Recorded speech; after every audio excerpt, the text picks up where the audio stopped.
Hello, and welcome to the Imposter Syndrome Network podcast, where everyone belongs, especially if you think you don't. My name is Chris Grundeman, and of course, the International Woman of Cybersecurity, Zoe Rose, is here with me. Hiyo. This is the Jason Gintert episode, and we're all going to have a good time. Jason learned how to program BASIC on a Commodore VIC-20 at 7 years old and has been enthralled with making technology do cool things ever since. He entered the technology field during the late 90s ISP boom and has survived, evidently, to tell the tale. He's a results-driven professional who does not stop until the job is done. Howdy, Jason. Would you like to introduce yourself a bit further to the Imposter Syndrome Network? Yeah. Thanks for having me, Chris and Zoe. So yeah, Jason Gintert. I am a CTO and co-founder of a company called WAN Dynamics. We're a managed and professional network services firm based in Cleveland, Ohio.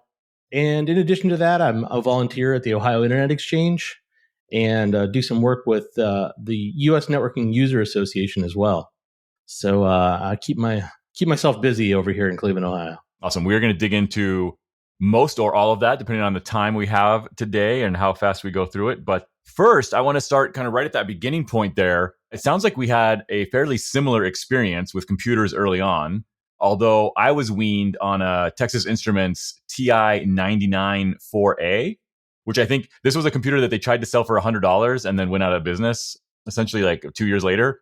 We had cartridges and we had the peripheral expansion box, the PEB, with floppy drives, so you didn't have to just use the cartridges. And there was a tape recorder for backups, and it actually hooked to a standard television. There was like the two little wires put on the screws, and it hooked up to basically you hooked it to an antenna, and the antenna hooked to the TV, and created a picture on the TV. Pretty wild. Anyway, playing Math Blaster, and I also learned to program BASIC at a very early age. It sounds a lot like the VIC-20. The VIC-20 was also, connected up to the TV. I saved everything to tape. Actually, I have a funny story about that. Because, they had the tape player attached to it to load data in and out of, I tried to put a Huey Lewis the News tape in that and it said to load and then press play on tape. And I actually fried it. So my dad was so angry with me. So we had to go out and get another VIC-20. But one of my first tech lessons learned there, maybe don't put things where they don't belong. Nice. Yeah. Well, that's funny. Right. The standard interface doesn't mean totally standard. Right. So my question, though, is, with that Commodore and BASIC being kind of your introduction to technology, why aren't you just a programmer? Why don't you just keep writing BASIC and go on to the next language? And how'd you get into more infrastructure instead of development? Yeah, that's a great question. So I had a lot of space in between, learning how to work on that system. And then, my dad got a 386 laptop from work and that he handed down to me after he got a new one. So, I spent a lot of time on computers, but it really wasn't like an area of focus for my career. Actually, I didn't even really know what I was going to do. Getting out of high school, I got a job at a movie theater, and that's actually, funny enough, where my connection and my entrance into tech. That was kind of the connection that made it all happen. So I worked at the movie theater, and one of the people I'd worked with got a job at an ISP, and he said, "Hey, I think I could get you a job here." And it was like, $2 or $3 more an hour. So I was like, okay, cool. I'd love to work there. I've always loved computers. I've, always worked on them, but it was more of like as a hobby versus, me turning it into a career. So I got that job at that ISP and discovered networking because that was what I was surrounded by, right? I was at a regional dial-up internet service provider. We had networking gear all over the place, and everybody, most of the people I interfaced with were networking professionals. I started to learn more about it, and that's really where it started. And funny enough, after I got hired, we were merged with another dial-up ISP, and they took the roles of my group away. They didn't know what they were going to do with us. If this was like 1999, they said, just hang tight. We're going to find something else for you guys to do. And it started off with, oh, this is kind of cool. Like we can just surf the internet and hang out. But, as funny as that sounds, it gets really boring after a while, just sitting around doing nothing. So we started grabbing, switches and routers and things from the back room and started putting them together. And I really spent a lot of time teaching myself how things worked, getting on the Cisco command line, hitting the question mark for anything I didn't understand and know about, and really taught myself the Cisco CLI because we had all this extra time just sitting around waiting for a new role. Actually, that went on for about 7 or 8 months before finally they found us a new role. But during that time, I met, the group of guys that I worked with, we helped each other learn, taught ourselves, and learned a lot about networking. That's interesting. It mirrors an experience I had a little bit later on when I was working at, well, originally it was Time Warner Telecom. Now it's changed names and hands a lot since then. But I joined a group, a kind of the Ops Eng group. We were the top tier in the NOC and had Enable on the network. So we were the ones who made any changes to the network. And a lot of it was like these kind of higher level provisioning jobs that, the provisioners couldn't be turning up BGP or MPLS. So they got handed off to us. And me and a buddy wrote a bunch of scripts to automate all of that kind of simple provisioning type stuff, which freed up a ton of time. And it took a while for, the team and the company to realize that like this 8-person team that had been doing these tasks no longer needed to do those specific tasks. So we got into this similar kind of cycle of boredom. We ended up, again, we were a little bit further along in our careers. A group of us ended up getting our JNCIEs at that point. We just built a lab and studied and did stuff. It's fun what idle hands will find to do if you're, creative and enthusiastic about what you're doing. Absolutely true. Yeah, and that's where I discovered my love of networking was there. And that's when I decided this is what I want to do. I love working with this technology. I was so passionate about everything I'd learned. And that's, I decided that was the path for me. Well, the one thing that you both share is, though, the self-motivation, because that's actually really hard. I've been in positions where, not quite to the extreme that you both have had, but I have been in positions where I'm like, I'm bored. And it's actually quite difficult to say, okay, I'm bored, but how do I fix that? How do I grow from here?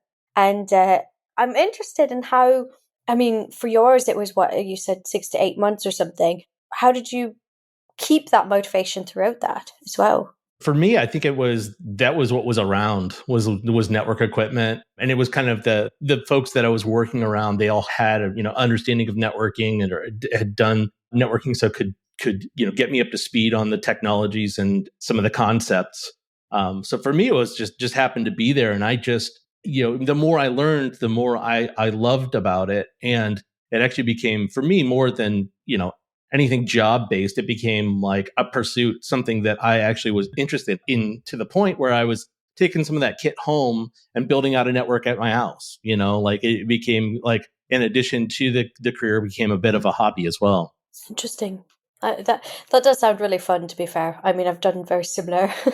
I have a picture where I've got a stack of switches and routers and I've got ferrets crawling on them. And I'm I'm a little bit of a nerd, but no, that does sound like a lot of fun. I think that also ties into the bit about which we've heard from other people is the community around it. So both of you were in teams where you were able to then expand from there. I'm curious how important a community has been, or maybe like a mentor-mentee kind of relationship has been in your career. Very important. So, as I got more interested in networking, and after that stint of not doing anything was over, and they did reassign us to a role, which is in this nascent DSL, just when DSL was emerging in the early 2000s, put us in this DSL team. The guy who was leading that group, he was really my first technical mentor. Took me aside and taught me, the Linux command line and how to, manage a Linux host, taught me scripting. He actually taught me Perl and Expect, so I could use it to do some automation, which, sad to say, my first automation project was a terrible failure. It was actually automating, changing the passwords on the DSLAMs, DSL access multiplexers in all of our central offices. So we had about, I think it was around 52 DSLAMs between 3 markets throughout Ohio and Illinois. So the script I wrote actually deleted all the administrative users off the boxes. So we were very promptly locked out of our own devices and had to execute something called a NINDI procedure to go actually put a jumper on the controller to reset the control and reprogram it. So I cost the company about, I think it was $50,000 in professional services, both that mistake. But a hard-learned mistake. And, the nice thing is that mentor to me at that time, he could have freaked out. He could have fired me. He could have, demoted me and let me go. But he, had a conversation with me about, what did we learn here? And, maybe we should have had that conversation about testing that script before I actually executed it. But he was very understanding and kind of walked through the mistakes I made. And everybody, he and the rest of the team were very, very understanding about the whole situation. So But yeah, he taught me so much about technology and kind of took my skills to the next level, because I taught myself up till then for the most part with the things that I'd had in the background in that back room. So he kind of took that the things I taught myself and really applied it. Really told me like the way that those things worked with one another. And maybe I got a little ahead of myself when I tried my own my first automation journey there. But a guy by the name of Nathan, but he was my first mentor, and really look up to that guy still today.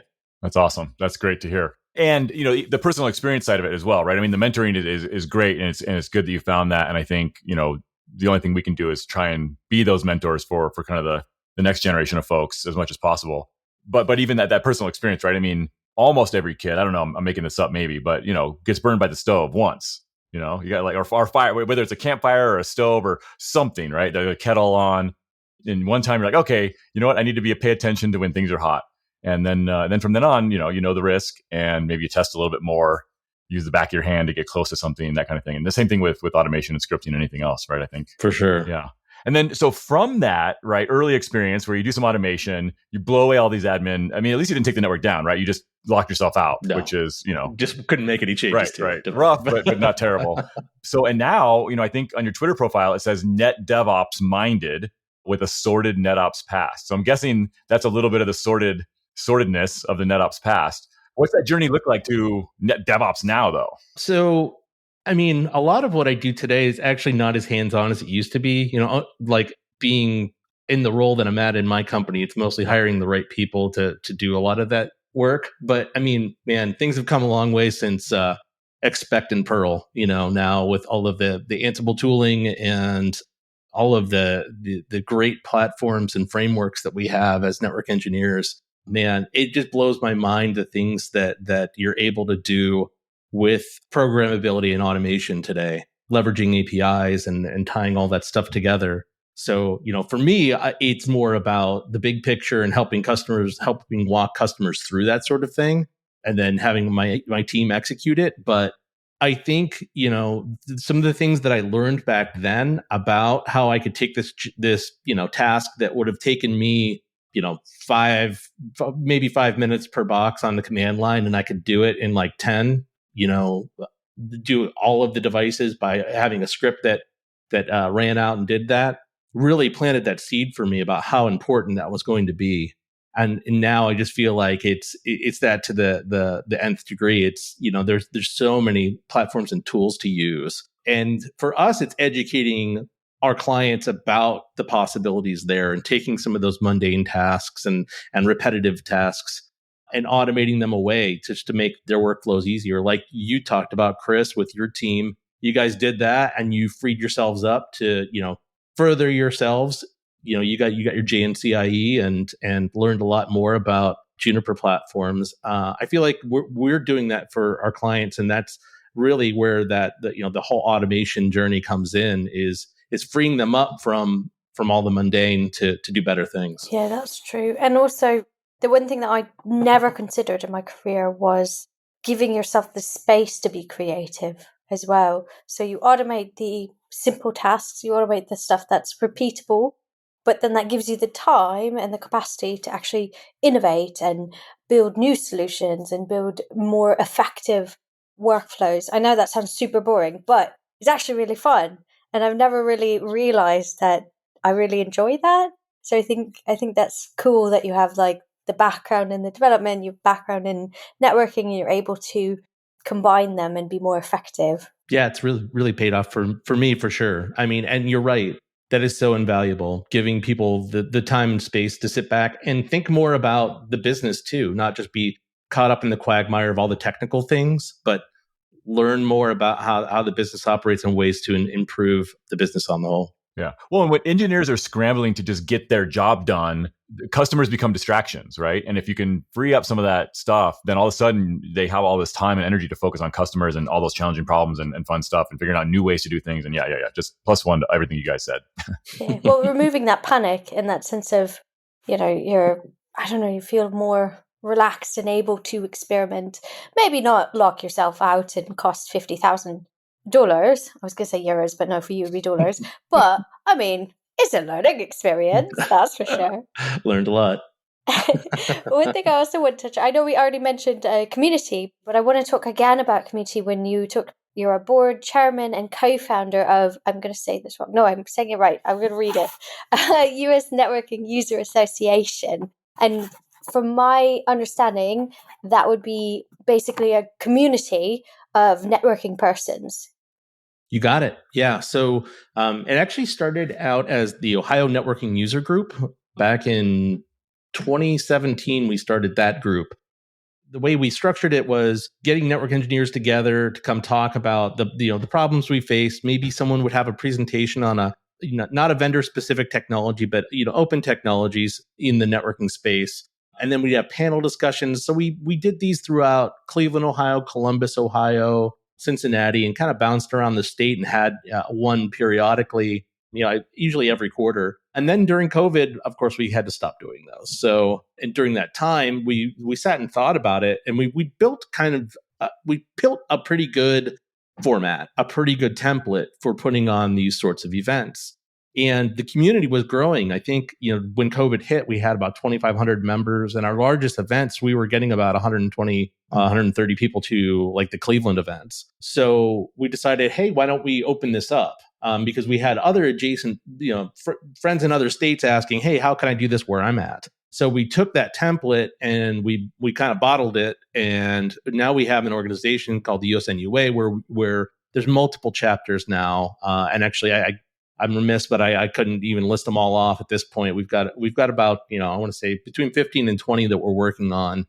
Either they've been launched and they've had an event or two, and there's a bunch on the way that are gearing up for their first events. But what these events look like is you get together at usually a brewery or someplace that has beer, have a panel discussion, maybe have a presenter. But really the key is getting all of these network engineering professionals together to talk about the problems they face, the technologies they're working with, network interpersonally to figure out, if there's open roles out there in their region, and get to see each other. I mean, I think that's one of the most fun byproducts of these events that I really didn't anticipate when we started, which is seeing people I hadn't seen in a long time and seeing them face to face and just networking with them and finding out what's new and learning from your peers. I mean, that's what we wanted to take and expand upon and spread around. So I'm a volunteer for that group. I try to do a lot of the community development and help find new chapters. But I actually was just up in Vermont a couple of weeks ago helping them get their first event launched in Burlington. So it's kind of fun. I get to see the country as well, to go out to these new places and meet all the network engineers in these regions and help them get their chapters started. But yeah, it's been a lot of fun. And the goal is to get these people talking to one another, because we looked at the industry. There's VMUG for the VMware user group guys. There's the Linux user group. There's all these different user groups, but we as network engineers, we didn't have anything that was. And that's a key thing I should say is this is not any one vendor's agenda that we're pushing here. This is vendor neutral. It is really a safe space that we'd like to put, that we're putting together here for engineers to talk to one another without sales agendas, without being pushed any products or proprietary technologies. It's really the goal is to get these people together and talk about open technologies. I think it's so funny because I am not a social person. I know people probably don't believe me because at conferences I give off the perception I'm a very social person. I am not at all. I like, being at home in my jammies, but those kind of meetup groups have been so critical to my career. Like I wouldn't be where I am today if I hadn't started building the community or my own personal community. So I think it's weird to think, because typically people are like, oh, networking people, or oh, security people, or oh, techs, they're antisocial, they don't want to do these things. But actually, from what I've seen, from my experience, I may not be the most social person, but put me in a room with a bunch of nerds and I am so excited. I do not need alcohol or anything to assist me, because it's wonderful just to talk tech with other nerdy people. I think the beers still help. though. Well, I don't drink. I mean, Fair enough. I Okay, know at the moment I am pregnant, so I also don't drink in that I case, but definitely I don't don't drink in recommend it right general. now. Yes, yes, but I don't really drink in general. I mean, maybe if you're very socially awkward, maybe it would help. I'm just socially awkward, and I probably would become more socially awkward if I got drunk. That's fair. But Yeah, I don't want to go too far into this, but we have an obsession with alcohol, I think, in our culture too. So it's there's a balance there for sure. fair enough. But one thing I wanted to dive into a little bit, Jason, is obviously, we just talked about, you co-founded and you're the chairman of the board for the U.S. Network User Association. You're the CTO and a director at Ohio IX. You're the CTO and a co-founder at WAN Dynamics. And as we just talked about, right, you've moved kind of more into this inspirational and more leadership role in a lot of ways, and building that team around you and having them be the really technical skilled folks who execute on this is kind of the model you're working in, or the paradigm you work in right now. And so I'm curious in that is, could you talk to us a little bit about how you find good people, right? What's your interview process like? What's your hiring process? What do you look for? How do you know somebody's gonna fit the bill or no, they're not? I think first and foremost, it's having a good network of people. If there was anything I would recommend, and I know this is a question you guys sometimes ask, but I could recommend to my younger self, just getting started in the industry, is build that network of people, and be open to meeting new folks and networking people in the real world. It's really getting to know them. And for me, it was, when I worked at that service provider, keeping tabs on who the good engineers that I worked with on support tickets and things like that. You know what I mean? Like, I just remembered who those people were, and I kind of put a bookmark on those people and reach back out to them after the fact, wherever they were. The other thing is the USNUA events help too. That's a great place to meet, network engineers, especially, in our region in Ohio. I've met a lot of really talented engineers that come out to those, because usually they're passionate enough about what they do that they're willing to spend their free time to come out to those events. So, that usually plays well into someone who is going to be a passionate team member. But yeah, I mean, really the building that and developing and maintaining that network of people that you speak with, I mean, that is first and foremost. Well, also, if you look even at like organizations, so many organizations offer bonuses to employees that recommend somebody if they end up getting hired.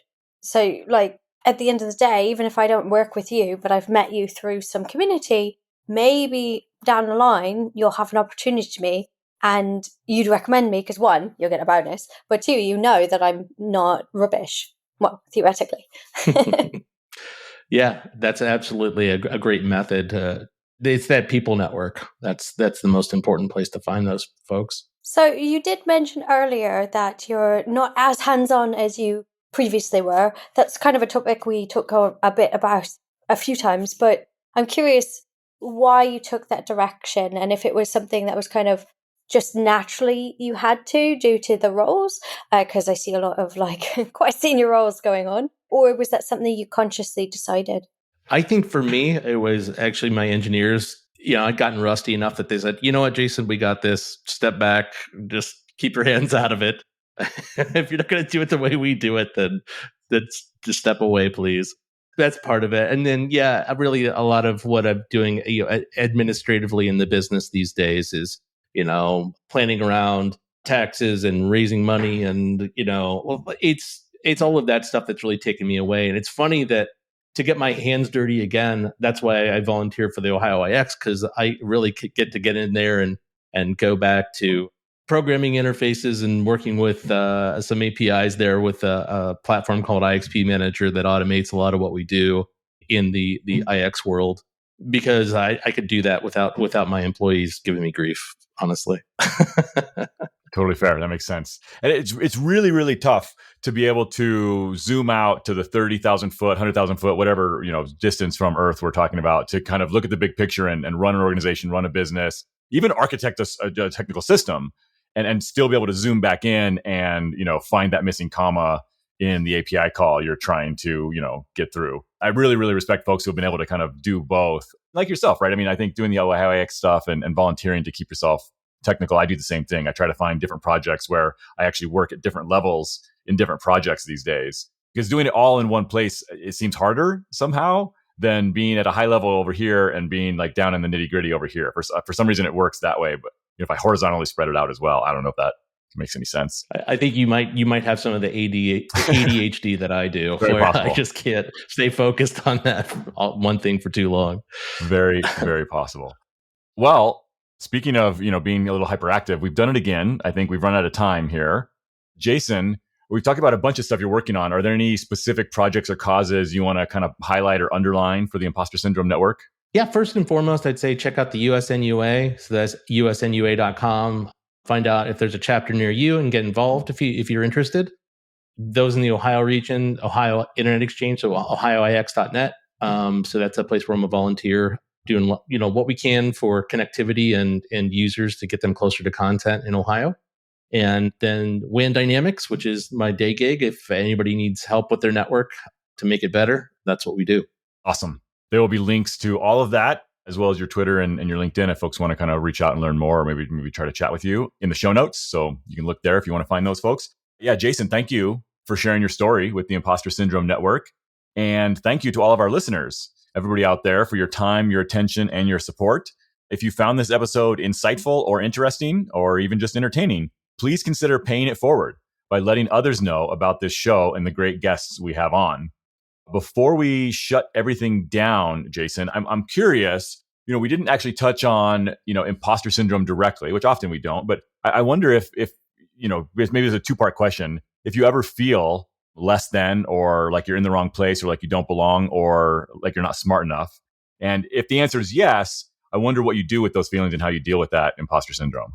I definitely do. And the funny thing is, it's not so much on the technical side, it's on the business side. So, as I've pivoted from a technical guy into more of a business guy and had to focus on running and operating a business, I realized I had a lot of shortcomings there, didn't really know a lot about it. And what I would say to anyone, again, making recommendations to my younger self, pay attention to other aspects of the business wherever you work. So don't just keep your heads down and focus on just the engineering aspects. Learn about what sales does, learn about what provisioning does, learn about the other facets of your business and how those all work together, because I wish I definitely spent a lot more time with that. And as far as what I'm doing now is just trying to get up to speed on that wherever I can. So, learning from my group of mentors, that network of people that I know, reaching out to them, the ones that I know have grown and built, very successful businesses in the past, and learning from them, and, forgiving myself for not knowing everything I need to know about it sometimes, but going out and finding out what I need to know from that network of people. So it's been very helpful for me. Absolutely. That's great advice. Amazing. Thank you. We will be back next week.